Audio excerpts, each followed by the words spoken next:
Hi everyone, আজ বানিয়ে নিচ্ছি ফ্রুট স্যালাড। এটাই ব্রেকফাস্টে রেখেছি। নিয়েছি সব রকম ফ্রুটস, নিয়েছি আমার হাতের কাছে যা যা ছিল বাড়িতে সেগুলোই নিয়েছি বেদানা, আপেল, মুসুম্বি আর আম। আর এগুলো সব টুকরো টুকরো করে কেটে একটা বলে নিলাম। নিয়েছি 1 চামচ মধু, বেশ খানিকটা টক দই, ইচ্ছে মতো আর কি টক দইটা নিয়েছি। নিয়ে ওপর থেকে একটুখানি বিট নুন আর জিরে ভাজার গুঁড়ো দিয়েছি, গোলমরিচের গুঁড়ো দিয়েছি, দিয়ে একটু মেখে নিয়ে ওপর থেকে আবারও একটুখানি বেদানা আর নিয়েছি আমের টুকরো, আপেলের টুকরো, মানে সবগুলো ফলই আমি একটু দিয়েছি আগে, আর পরে একটু ওপর থেকে সাজিয়ে দেবো।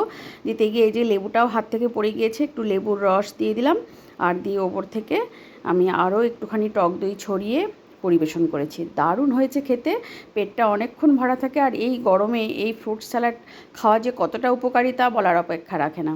শরীরটাকে স্নিগ্ধ এবং সতেজ রাখে, আর খেতেও লাগে সেই সুন্দর। এই ছিল আজকের ব্রেকফাস্ট রেসিপি, ফ্রুট স্যালাড। ঠিক আছে, এখনকার মতো তাহলে বাই।